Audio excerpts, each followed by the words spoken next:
নমস্কার বন্ধুরা, কেমন আছেন সবাই? রত্নাস কিচেনে আপনাদের স্বাগত। আজ আমি নিয়ে এসেছি বাঁধাকপির একটি রেসিপি। এই রেসিপিটি গরম ভাতের সাথে কিন্তু দুর্দান্ত লাগে খেতে। আপনারা চাইলে রুটি পরোটার সাথেও খেতে পারেন। এই রেসিপিটা এতটাই টেস্টি হয় যে আপনারা এক থালা ভাত কিন্তু এই পদটি দিয়েই খেয়ে নিতে পারবেন। আশা করি আজকের এই রেসিপি আপনাদের ভালো লাগবে।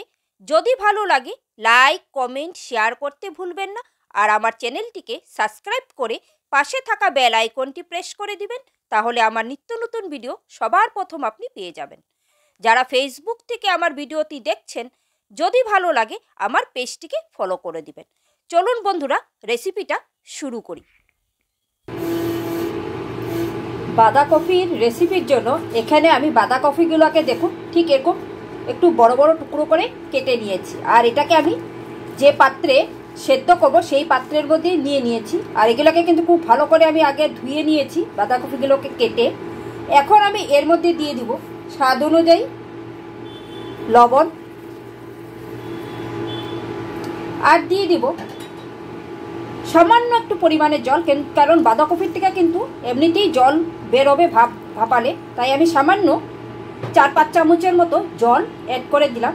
এখন আমি একটা ঢাকা চাপা দিয়ে বাঁধাকপিটাকে একটু ভাপিয়ে নেব। এখন লবণটাকে বাঁধাকপির সাথে একটু ভালো করে আগে মিশিয়ে নেব।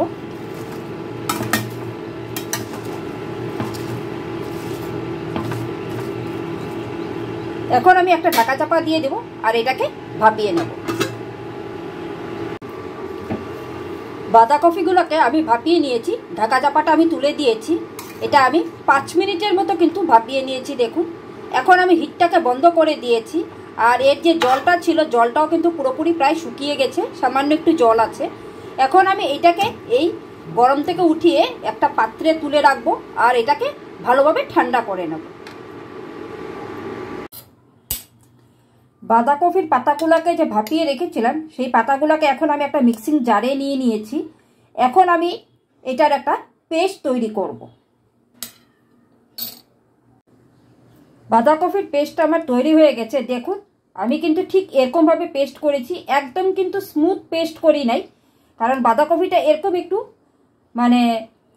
একটু দানা দানা থাকবে বাঁধাকপি, আর খাওয়ার সময় মুখে পড়বে তখন খুব ভালো লাগবে। একদম স্মুথ পেস্ট করলে কিন্তু ভালো লাগবে না খেতে। ঠিক এরকমভাবে হাফ পেস্ট আমি করেছি। আর এই বাঁধাকপিটা পেস্ট করার সময় কিন্তু এর মধ্যে কিন্তু আমি আর কোনো কিছু ব্যবহার করি নাই, শুধু বাঁধাকপিটাকেই পেস্ট করেছি। রান্নাটা এখন আমি শুরু করব। তো তার জন্য আমি হিটে একটা কড়াই বসিয়ে তার মধ্যে আমি এখানে 3 টেবিল চামচের মতো সরষের তেল দিয়েছি। এই রেসিপিটাতে একটু তেলের পরিমাণটা বেশি হলে খেতে বেশি ভালো লাগবে। আপনারা আপনাদের পছন্দ মতো করে তেলটা ব্যবহার করবেন, কম বেশি, তবে একটু তেলের পরিমাণটা বেশি হলে কিন্তু খেতে বেশি ভালো লাগবে। তেলটা আমার গরম হয়ে গেছে। এখন আমি এর মধ্যে 4টে শুকনো লঙ্কাকে ভেজে নিব। প্রথমে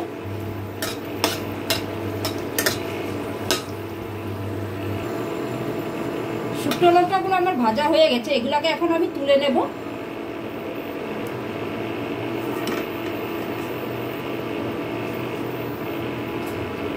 এখন আমি ওই একই তেলের মধ্যে দিয়ে দিব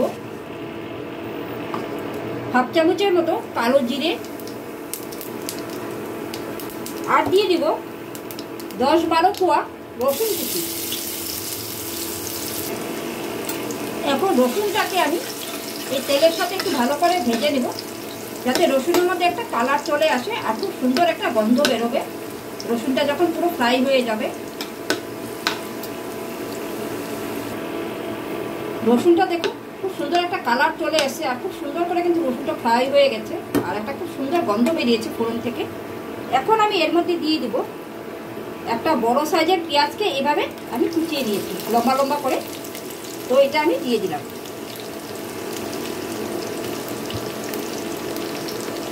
এখন এই পেঁয়াজটাকেও আমি এই রসুনের সাথে ভালো করে একটু ভেজে নেব।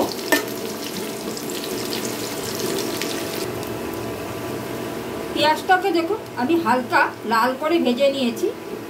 পেঁয়াজটাকে খুব বেশি লাল করে ভাজতে হবে না, সামান্য একটু কালার চলে আসলে পেঁয়াজটাতে আর একটা সুন্দর গন্ধ বেরোবে পেঁয়াজ থেকে। যখন পেঁয়াজটা ভাজা হবে ঠিক এরকম করে পেঁয়াজটাকে ভাজতে হবে। এখন আমি এর মধ্যে অ্যাড করে দেব, আমি এখানে 3টে কাঁচা লঙ্কা কুচিয়ে দিলাম, আর দিয়ে দিচ্ছি একটা বড় সাইজের টমেটো কুচি। এখানে আমি 3টে কাঁচা লঙ্কা কুচি দিয়েছি, আপনারা আপনাদের পছন্দ মতো ঝালটা ব্যবহার করবেন। এখন এই টমেটো আর কাঁচা লঙ্কাটাকেও একটু ফ্রাই করে নেব।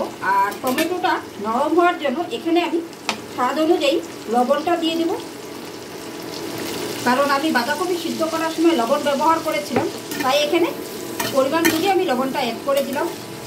এখন আমি এটাকে টমেটোটা যতক্ষণ পর্যন্ত না নরম হচ্ছে ততক্ষণ পর্যন্ত এটাকে আমি রান্না করে দেব।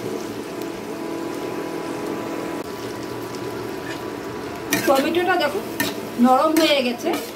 এখন আমি এর মধ্যে কিছুটা গুঁড়ো মশলা অ্যাড করে দেব। আমি এখানে দিয়ে দেব 1 চামচের মতো লাল লঙ্কার গুঁড়ো, আর দিয়ে দিব 1 চামচের মতো হলুদের গুঁড়ো।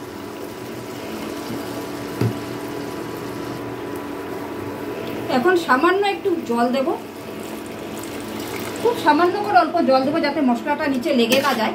এখন এই মশলাটাকে খুব ভালো করে কষিয়ে নেব যতক্ষণ না মশলার থেকে তেল ছেড়ে দিচ্ছে।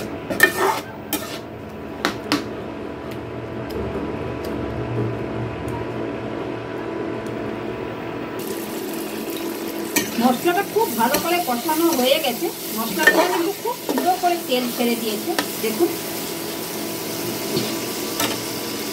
এখন আমি এর মধ্যে দিয়ে দিব 1/2 চামচের মতো চিনি। আপনারা যদি পছন্দ না করেন তাহলে স্কিপ করে যাবেন। এই রেসিপিটাতে একটু চিনি ব্যবহার করলে কিন্তু খেতে খুবই ভালো লাগবে। তো চিনিটাকে আমি খুব ভালো করে মিশিয়ে দিয়েছি। এখন আমি এই যে বেটে রেখেছিলাম বাঁধাকপিটা, সেটা এখন আমি এর মধ্যে অ্যাড করে দেব।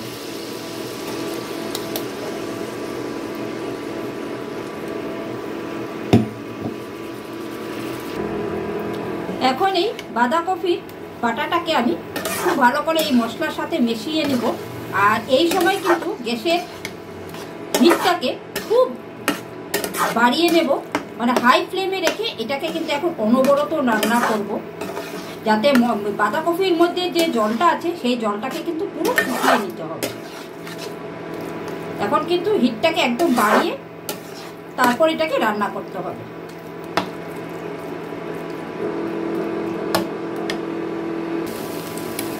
আমি এটাকে 5 মিনিটের জন্য হাই হিটে রেখে এইভাবে অনবরত কিন্তু এটাকে আমি রান্না করে গেছি। আর এটাকে ততক্ষণ পর্যন্ত রান্না করতে হবে যতক্ষণ পর্যন্ত বাঁধাকপিটা নিচে লেগে আসছে। যখন বাঁধাকপিটা দেখবেন নিচে লেগে আসছে তখনই বুঝবেন যে বাঁধাকপিটা পুরোপুরি তৈরি হয়ে গেছে। তো এখন আমি এর মধ্যে দুটো আরও উপকরণ অ্যাড করব। এতে কি হবে, এই বাঁধাকপির এই রেসিপিটা আপনারা বাঁধাকপির বাটা বা বাঁধাকপির ভর্তাও বলতে পারেন, এটা কিন্তু খেতে আরও বেশি সুস্বাদু হবে।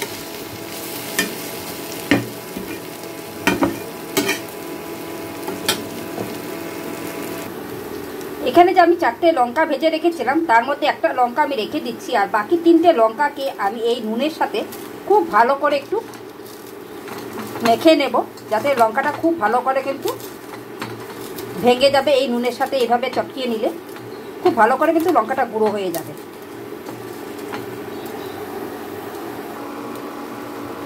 এখন এই যে লঙ্কা ভাজাটা যে গুঁড়ো করে নিয়েছি সেটাকে এখন আমি এর মধ্যে উপর থেকে একটু ছড়িয়ে দেব।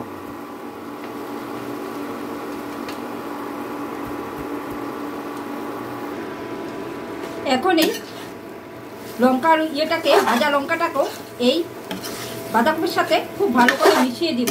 আর দেখুন আমার কিন্তু এটা নিচে লেগে আসছে, এই দেখুন আমার কিন্তু এই বাঁধাকপির এই বাটাটা পুরোপুরি তৈরি হয়ে আসছে। এখন আমি এর মধ্যে শেষে অ্যাড করে দেব আরও একটি উপকরণ, যেটা হচ্ছে এই ফ্রেশ ধনেপাতা। এটা দিলে কিন্তু এই বাঁধাকপির বাটা বা ভর্তাটা বলুন খেতে কিন্তু দুর্দান্ত লাগবে। এটা কিন্তু আমি সব শেষে অ্যাড করে দিলাম। আর দিয়ে দিচ্ছি এখানে সব শেষে 1 চামচের মতো কাঁচা সর্ষের তেল। যে কোনো বাটা ভর্তাতে কিন্তু শেষে যদি একটু সর্ষের তেল অ্যাড করা যায় তার স্বাদ কিন্তু দ্বিগুণ বেড়ে যায়। এখন আমি এটাকে খুব ভালো করে মিশিয়ে নেব। এখন এগুলোকে আমি খুব ভালো করে একটু মিশিয়ে নেব।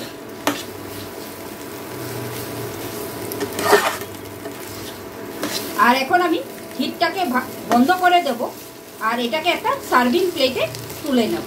তো বন্ধুরা, আজকে আমার এই বাঁধাকপি বাটা বা ভর্তা আপনাদের কেমন লাগলো অবশ্যই আমাকে জানাবেন।